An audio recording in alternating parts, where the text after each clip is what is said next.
আসসালামু আলাইকুম। কি ব্যাপার, আপনি ভিতরে আসলেন কিভাবে? দরজা খুলে আসলাম। এটা কি আপনার মামার বাড়ি পাইছেন? বলো নাই কোয়া নাই, দরজা খুলে ঢুকে পড়লেন।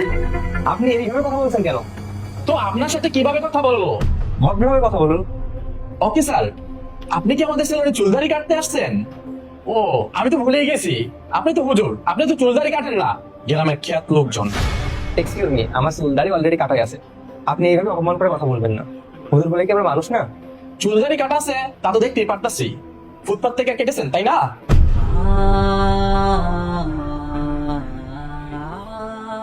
আমাদের সেলুনে চুল কাটার রেট কত জানেন? 1000 টাকা থেকে শুরু, আর ফেসিয়াল 10,000 টাকা থেকে শুরু, যা আপনার রকেটের বাইরে।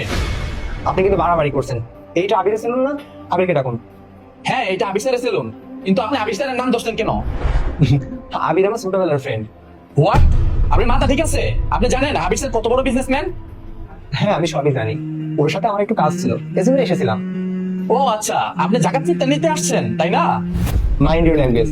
আবির আমার ছোটবেলার বন্ধু। আমি জাস্ট ওর সাথে দেখা করতে এসেছি। পোশাক দেখেছেন আপনার? হ্যাঁ, আবির স্যার নাকি ওনার বন্ধু? এই জি স্যার, এদিকে একটু। জি স্যার, বলেন। উনি নাকি আবির স্যারের বন্ধু। ওনাকে নিয়ে বসতে দাও, ওনাকে আপ্যায়নের ব্যবস্থা করো। জি স্যার। স্যার আপনি আসেন। এই, গাদা কোথাকার। উনি আবির স্যারের বন্ধু হওয়ার কোনো যোগ্যতা রাখেন? যাও কি একটু। আরে এই জিনিসটা হুজুর, আপনি এখানে দাঁড়ায় হা করে কি দেখতেছেন? সসম্মানে এখান থেকে বের হয়ে যান। এই, আপনার সমস্যাটা কথাই বলুন তো। আপনি তখন থেকে জামাই করে যাচ্ছেন।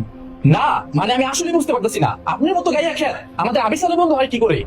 আপনি একটা স্যারকে ডাকুন, তাহলে সব বুঝতে পারবেন। সরি, আবির স্যার এখন অফিসে নেই, আপনি অন্য টাইমে আসতে পারেন। অফিসে নেই মানে?